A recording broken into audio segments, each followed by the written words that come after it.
Well, I'd like to thank Josh and the rest of the leadership of the Fire Council for inviting me to talk here today. It's really exciting to be able to present some of the research I've been working on almost a decade now. So this just kind of summarizes all that research. I've learned over the course of 20 plus years of giving these presentations, the one thing I never do give enough time to is acknowledging all the people that help. So I'm going to do that right up front. There's a little delay in that clicker. I want to first acknowledge my graduate students. There's been 3 graduate students that a lot of this work has comprised their theses, Shannon Stannis, David Mann, and Sarah Cooperage. I need to acknowledge my collaborators from the Forest Service to help me get the grants to do this work, Jan Wiedenbeck, who's now retired from the U.S. Forest Service, Dan Day, and Thomas Schuler. And I have a whole list of U.S. Forest Service staff, loggers, truckers, and then obviously undergraduate staff that helped collect the data, arrange for access to the sites, harvest the trees, help let us use their sawmill, et cetera. So I just want to acknowledge these people up front because this project spent a lot of work. I'm going to start this story with a story that you've all heard probably 100 times. We're sitting in the middle of the oak ecosystem, the center of the oak hickory forest, 36% of the forest land in the eastern US. And this ecosystem has over 130 million cubic feet of timber, probably valued back of the envelope calculations close to $1 trillion. It sequesters a lot of carbon. It's one of the most important sources for food for birds and mammals in the eastern US. It supports higher levels of biodiversity than almost any other forest type in the eastern US. And as we all heard yesterday, we love to go out to the woods, we hunt, we recreate, we fish, we camp. So a large portion of the eastern US population uses these woods daily. Now we're all aware of some of the issues with the management of the oak hickory forest. This is some data that John Locke at the University of Kentucky compiled with the age class distribution of the eastern US forest. As a silviculturalist, I like to see a much more level curve and not be so peaked. But as you can see, there's a large proportion of our forest somewhere between 40 and 100 years old. I'd love to see more older forests, but I also am equally concerned with the lack of young forest, those 30 and less years old. Because as we harvest those older forests, there's nothing there to replace them. So it's not, and you can see this actually in the size class distribution of these stands. A large proportion of them are saw timber. We have only a quarter of our stands are less than saw timber size. And we see this, this is data from Southern Indiana. I'm sure if I went out to other parts of the oak range, we'd see very similar patterns. The overstory in our hardwood ecosystems experiment before we started was about 70% oak hickory.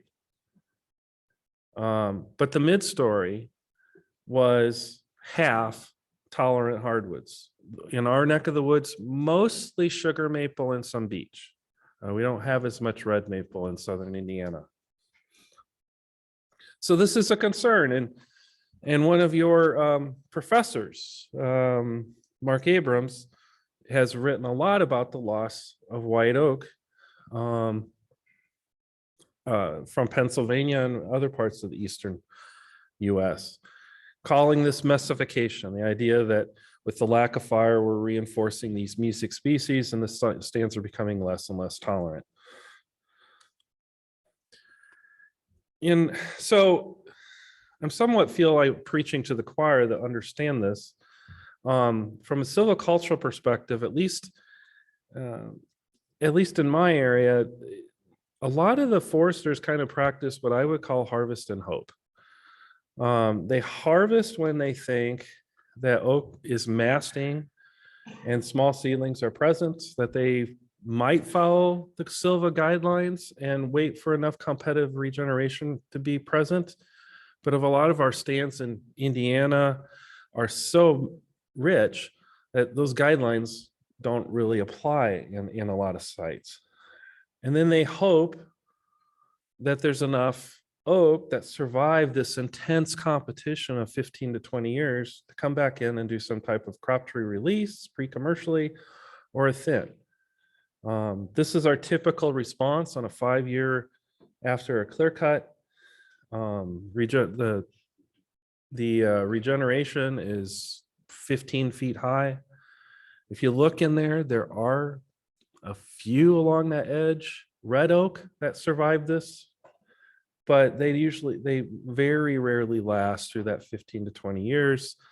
And because of unless you want to leave a lot of blood on the site, between about years 5 and years 15, we can't even enter most of these areas because they're just so thick with vegetation. You just physically can't move through them and conduct any kind of release operations.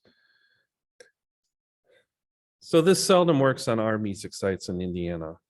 And most of our sites aren't going to be oak accumulator sites. They're going to be those that you really have to work hard to get oak. And part of this is this idea, part of this is this lack of understanding of the disturbance ecology of oak. This Mary Arthur, Dan Day, and others have really encapsulated this in this refined oak fire hypothesis, where you need multiple disturbances, in this case, multiple fires, to really promote oak in your stand. Okay.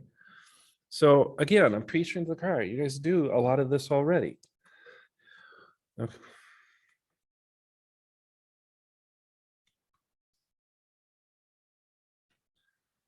So, but I want to point out, I mean, you guys are sitting here in Pennsylvania, and you've had one of the godfathers of oak silviculture, Pat Brose, teaching you how to use fire in these stands in combination with shelter woods to regenerate oak. In other parts, when we look over in Missouri, that dark green in Missouri, that's all the Ozarks oaks. There's been a cultural history of using fire over there. There's been a lot of use of fire to create woodland habitat. So the managers there are very comfortable with the use of fire. You get through the South into Tennessee and in the northern parts of the southern states, we see, again, this cultural history of the use of fire and a lot more familiarity with use of fire, even if it's not as widely practiced in hardwood stands as we want, there's some familiarity with it. There's capacity there. I'm sitting in Indiana, and we look at Indiana, Illinois, Ohio. There's just not the capacity. There's not the knowledge and familiarity with the use of fire in forest. Yes, I have some fire headquarters guys from Department of Natural Resources in Indiana, but they were mostly doing grassland fires, or they were doing restorations for glades. In the Hoosier National Forest, most of the work in fire prior to 2000, definitely, and most of it before 2010, was more from a restoration standpoint for rare habitats. Very little use of fire for promoting oak, use of fire in a regeneration sense to promote oak. So part of this is an lack of institutional knowledge by these land management agencies. And I have to point some of the blame at some of the educational institutions in that they haven't had strong fire classes. At least at Purdue, I'll point the finger right at Purdue. We had a 1 credit class on fire prior to about 2 years ago. And it was supposed to kind of introduce you to applying fire, but it was mostly in a grassland context. There was very little emphasis on pushing fire in terms of forest management. So I'm trying to fix that. But there was this institutional even industry-wide hesitancy to use of fire was this fear that we're going to see this once we put fire in the stand. Okay, and this is from Ozarks, low quality site. Push fire into these stands and we're going to have nothing but low quality material and tons of timber damage, and we're going to lose all the timber value from the stand. I kind of balked at this and said, that doesn't make sense to me, because the goals of using fire for restoration of woodland habitat, the responses we see after wildfire, those two different types of responses don't line up with the way I would use prescribed fire in terms of regeneration context. Oak is adapted to surviving multiple disturbances, and we need fire to get it on the landscape. So I went to these agencies and I said, you can't just harvest and think it's going to come back, because it won't. You have two options.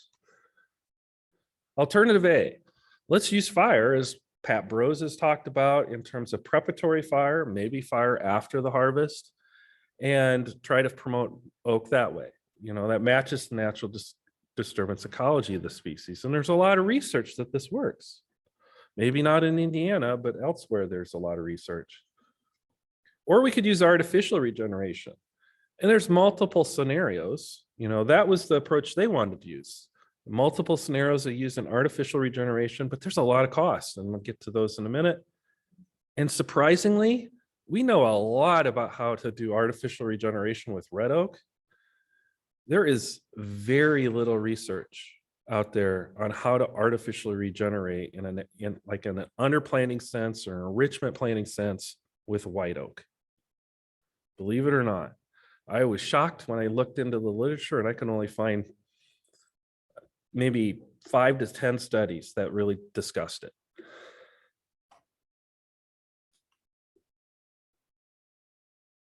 So each of these alternatives, if we're really going to be objective about it, they have costs. All right, so successful regeneration is going to cost.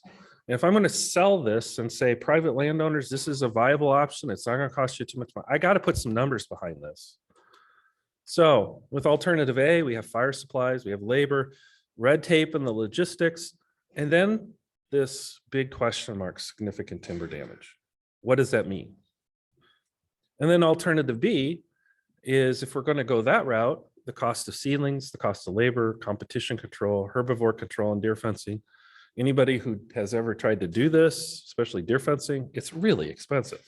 So I really had a hard time buying that alternative B was the better approach. I thought it would just cost that much more money. So I had to put some numbers on what that significant timber damage was, and then put some numbers on what is the actual regeneration return, quote unquote return, with use of fire.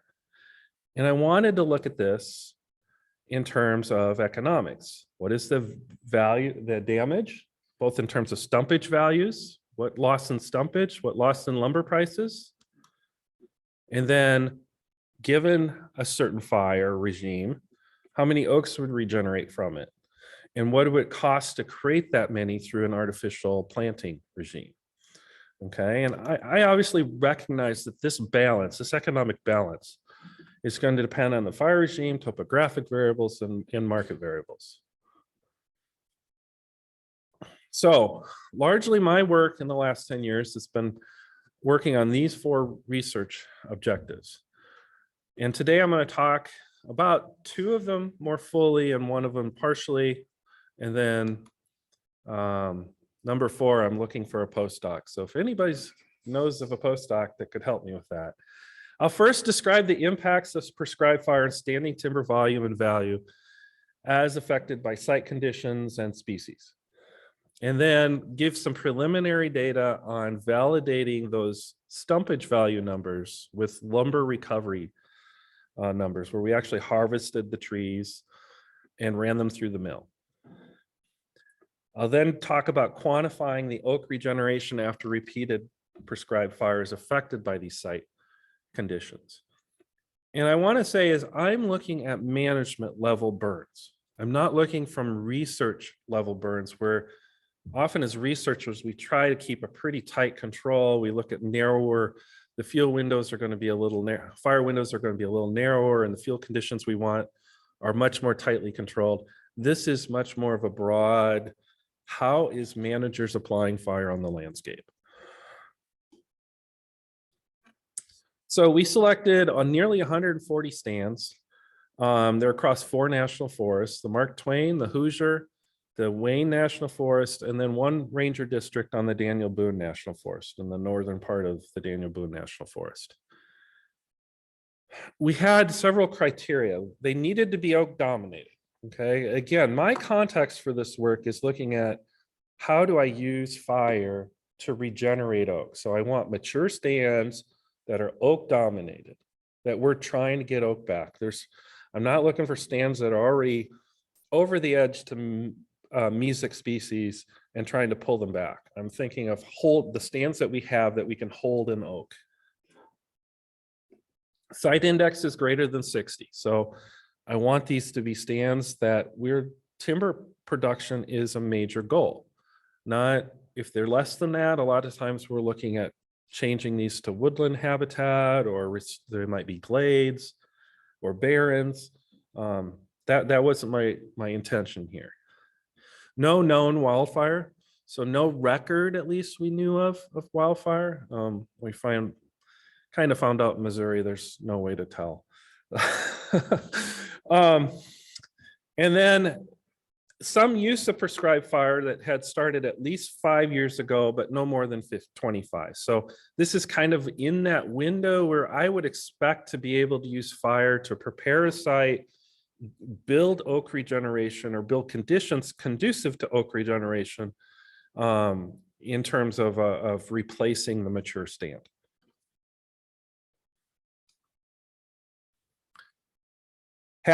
These sites were selected had between 1 to 6 burns, and then we selected several non-burn controls that had similar compositions, just no fire had never been applied to those stands. Half of them were on xeric aspects and half of them on more mesic aspects. We inventoried each stand, and then for each tree, we measured, we classified and measured all the fire-caused wounds on each tree to estimate volume loss. We recorded the U.S. Forest Service tree grade for each tree, both considering the fire damage and ignoring it. Okay, so that gives us an indication of loss of grade in that tree. And then we could, with all this data, then we could estimate stumpage volume and value for each tree with and without fire damage.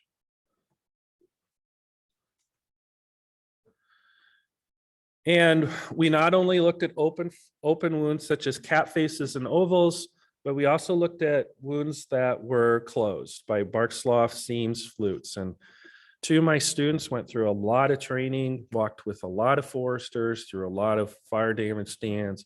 So they had a really good eye for determining if wounds were fire caused versus not fire caused.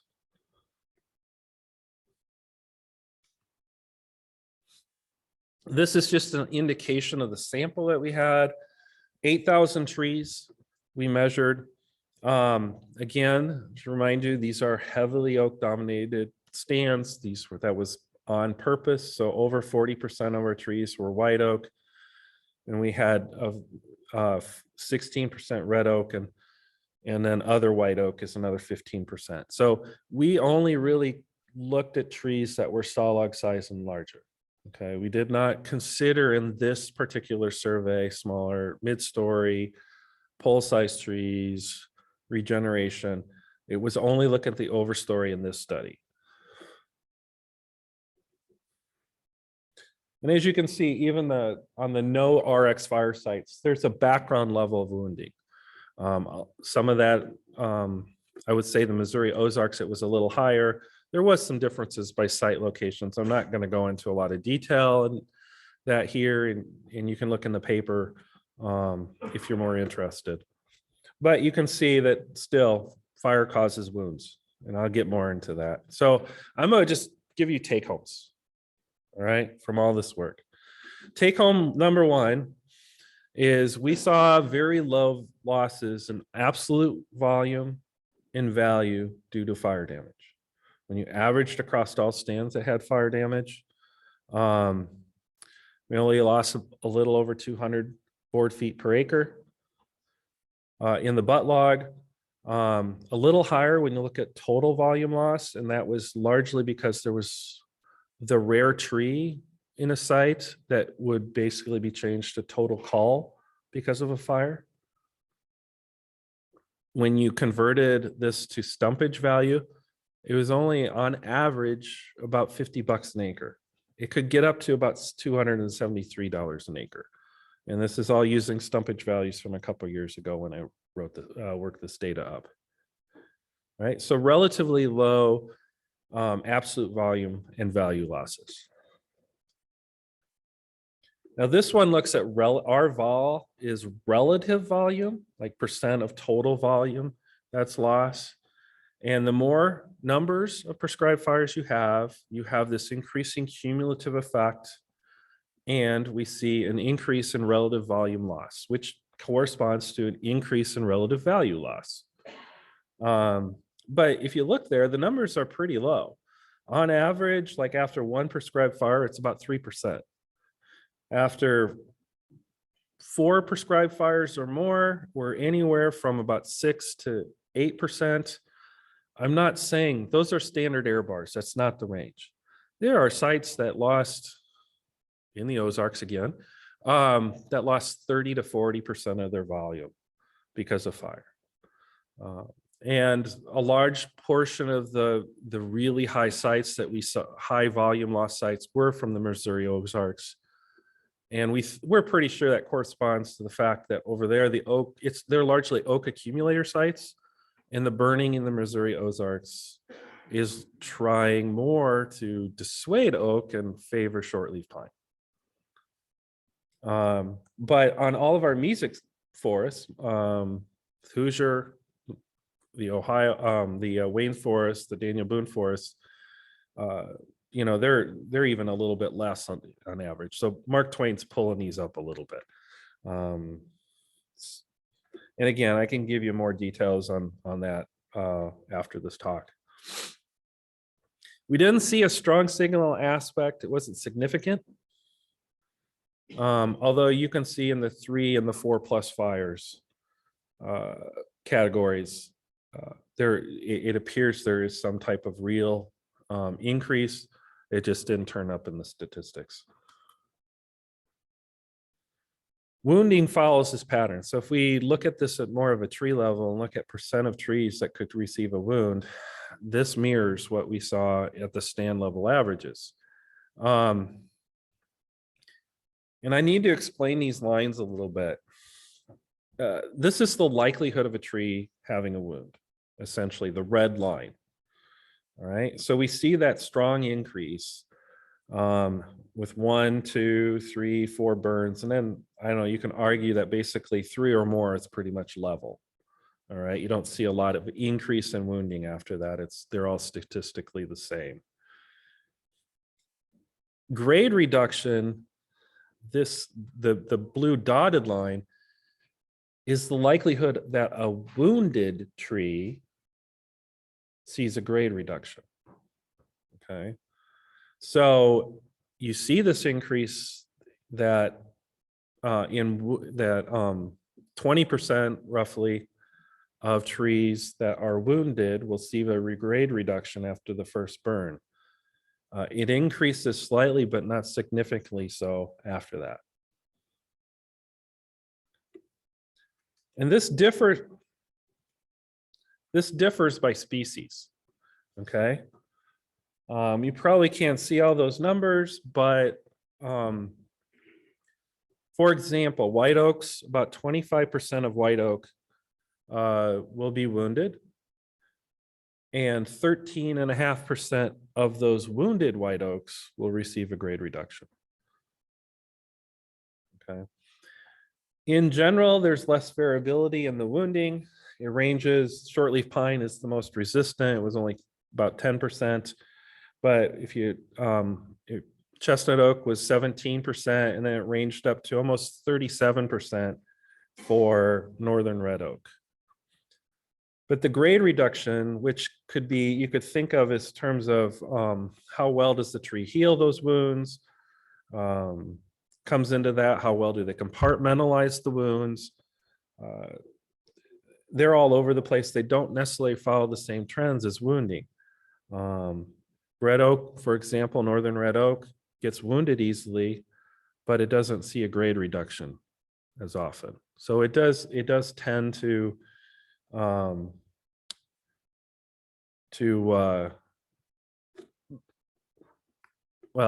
resist further grade reduction and more value loss. Surprisingly, in this whole thing, yellow poplar in our sites were low for both wounding and grade reduction.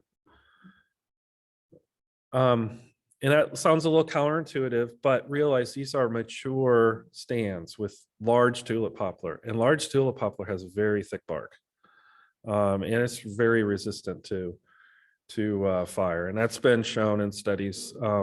Jan Wienbeck's shown that in studies over in the Vernon over here in the eastern part of the range. So the lumber recovery study took 145 trees that we saw damage of the various categories across these stands, and we harvested them, and we pulled them to the mill, and then milled them up into lumber. Okay, so this was a pretty big, complex operation when you're picking 5 to 10 trees off of 5 to 10 sites per national forest, and then getting them all to the mill in a reasonable amount of time. It was a lot of fun. We painted the ends of the logs and then tracked them through the mill.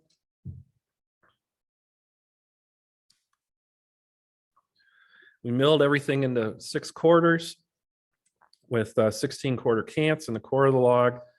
We recorded dimensions, NHL grade of each board, both assuming the fire damage, so as it comes out of the mill, and then pretending like ignoring what we perceived as fire damage coming out of the mill. And we had already marked on the ends of the log what trees had and where on the log the fire damage was.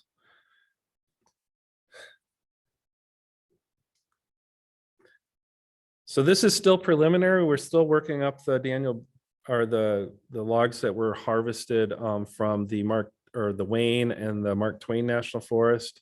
But if we look at the Hoosier logs alone, there was 44 logs we harvested, nearly 650 boards. Only 97 of them showed fire damage. And the lumber recovery matched the declines that we generally saw in stumpage.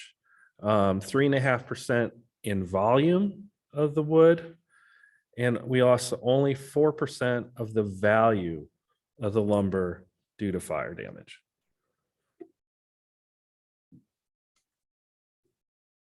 So now we've looked at the cost of the fire damage aspect in terms of the overstory timber.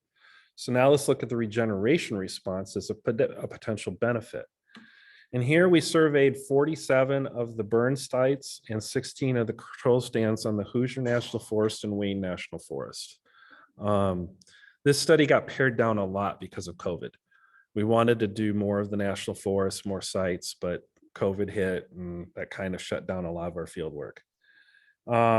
We inventoried regeneration and mid-story at all the same sample points where we had done timber damage on at these sites, and analyze the composition and abundance of the mid-story and the regeneration layers in relationship to number of prescribed fires and time since last fire. So take homes from this part is, and some of this probably won't be too surprising, but the top graph's trying to show that the increase in the number of prescribed fires, the increase in large percentage of large seedlings. So the bars on the top graph are the seedling density. And that's on shown on the left scale, and on the right scale is the percent of seedlings greater than 30 centimeters tall. Percent we're calling tall seedlings in this case. We see a small increase in the percentage of seedlings that are taller, and we see an increase actually in the number of abundance of seedlings too, particularly when we get over 4 burns or more. The more interesting thing about this is we see a reduction in, we see an increase in the proportion of oak and reduction in the maple beech component of these stands. Here, I want you to focus largely on the, does this have a pointer?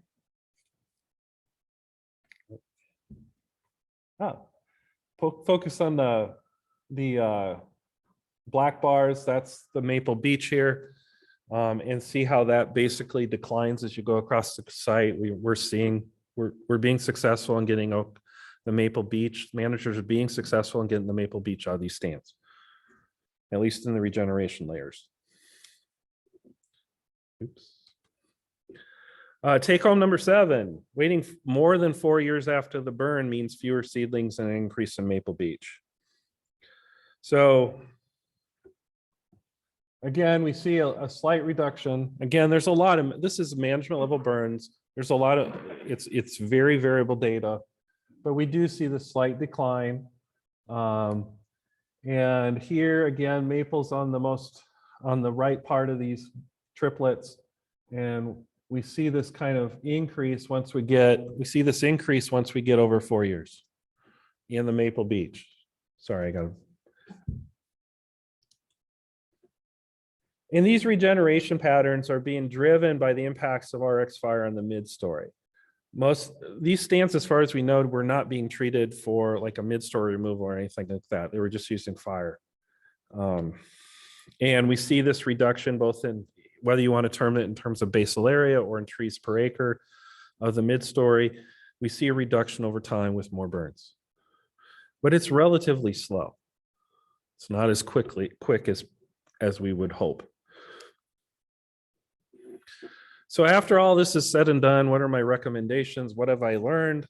Well, when I've talked to a lot of managers, fire practitioners, some observations I have on my studies, some other studies I have in the ground looking at fire damage, I'm always targeting a 2 to 3 foot flame length. That's what I want to see on a burn for oak regeneration purposes. And in that case, I don't see a lot of evidence there's going to be a lot of damage that really will play out in the long term. You could wound a tree, you're going to wound some trees, but when you go through the milling process, a lot of those wounds are going to be shallow enough that they're just going to be milled off in the cants or in the slab, and you'll never see it in the cant that you're sawing up for dimensional lumber. Okay, particularly if you can do these burns in a relatively short period of time. The longer the period of time, once you've created initial wound, there's more chances for the decay to get into the tree and spread and cause stain. You'll see more greater reduction. And this matches with some of the work out of the Missouri Ozarks. Kind of that magic number for them was 15 years. And I would say probably about the same thing, 15 years. If it gets longer than that, you'll probably start to see increases in decay and losses in value. Oak regeneration is going to need 4+ fires to respond favorably to RX fire alone, to prescribed fire alone in a lot of these mesic sites. So I'm a very big proponent of mid-story removal mechanically in conjunction with fire in these stands. So go out, do a mid-story removal, maybe after the first or second burn, where maybe the first couple burns, you can get rid of all the little mid-story stuff and make the operation a lot easier for successive entries. Do your mid-story removal, and then you'll start seeing that oak regeneration response.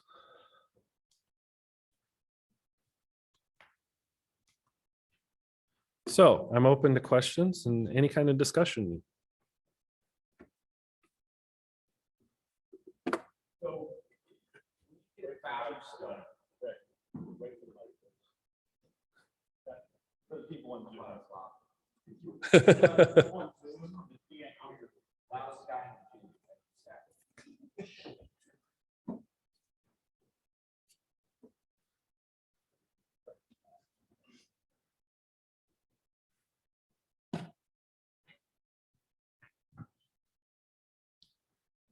So when, so when you did the value study, what I saw was a lot of red oak.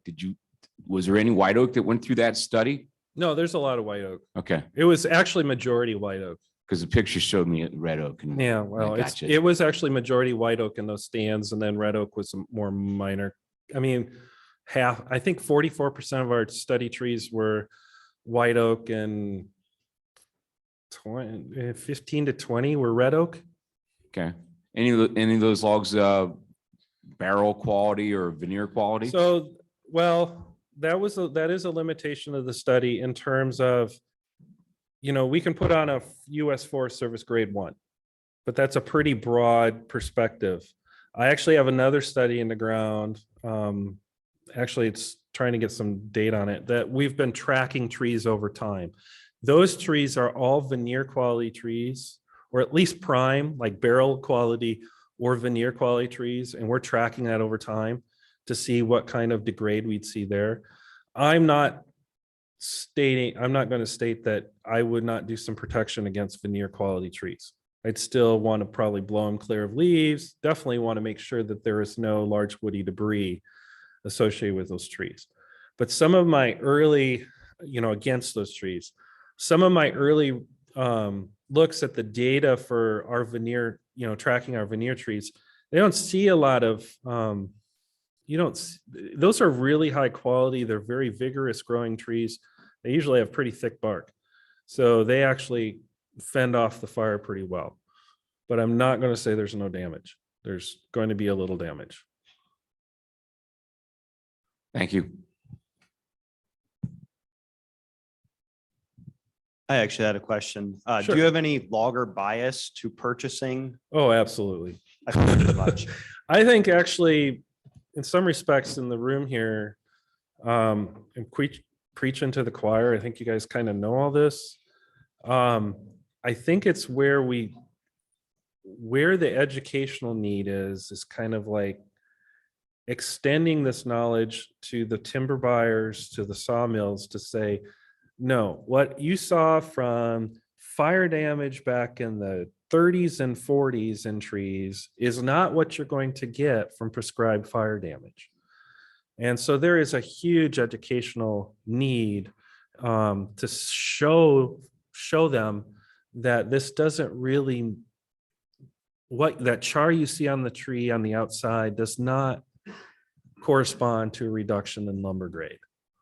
So yeah, I've heard stories that people see char and they automatically reduce their bids by 30 to 40%, which I'm saying is it probably should be on the order of 3 to 5.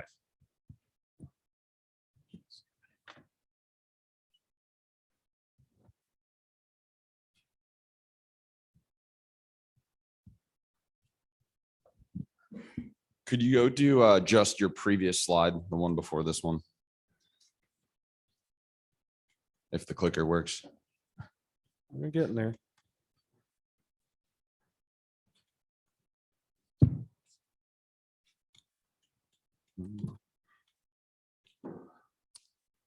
Can you click me back manually to the previous slide? All right. So it looks like, I know you focus sort of on economics, but it looks like 4 years, there might be sort of like a fulcrum point where you're getting more damage on that timber, which may relate to some dieback on those overstory trees, but you're also getting some good favorability for regeneration. So habitat wise, do you think 4 years, inferring from your research, is a good time where you maybe need less mechanical work? You mean 4 fires? If you're, so it says, yeah, small fire. So if you're using 4 years, or sorry, 4+ burns, you're getting damage on those trees. But then this third bullet point says needs 4+ fires to respond favorably to that fire. Yeah.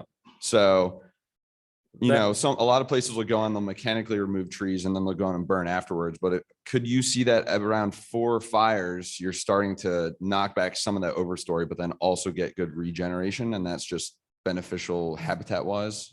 There's not a lot of evidence. I mean, if you're keeping flame lengths to 2 to 3 feet, and you look through the literature, the overstory mortality from those type of fires is generally really, really, really low. Gotcha.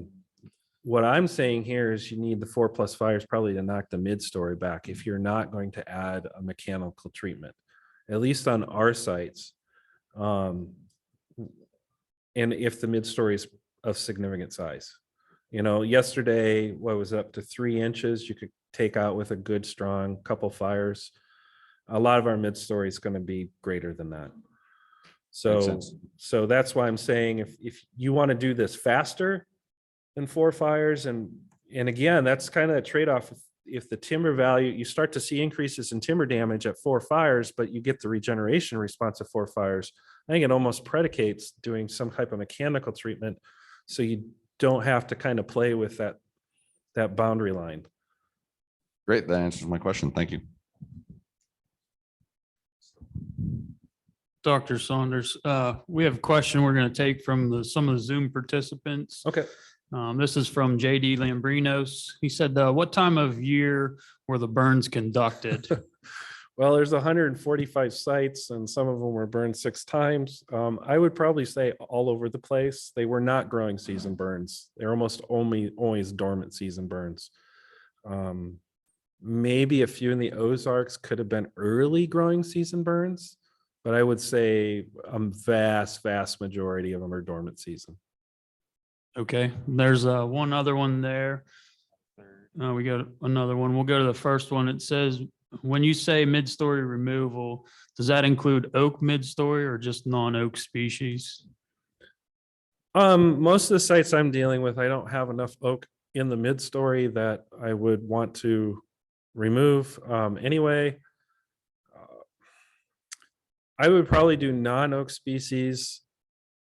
Then when I do the overstory harvest, if I'm going to do any operations afterwards to clean up that harvest, I might coppice those oak. But I generally try to keep the oak that I do have to hang on.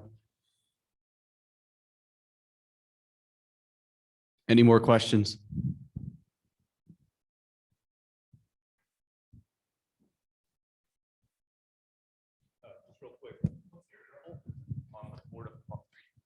Oh, What is your interval that you're using? Like when you're doing a 4, like is it every 7 years, every 5 years? so I haven't really responded to that one before. I hadn't thought that one through yet. We have evidence that if you go longer than 4 or 5 years, you're going to start to see an increase in the mesic species. So I would probably stick to less than that. There's a tension there, though. If can you get the oak that have regenerated large enough to withstand that fire at that time? So I think it depends a lot on the site. I think if you go much longer than 4 or 5 years, you're going to have problems, though, with the buildup of mesic competitors.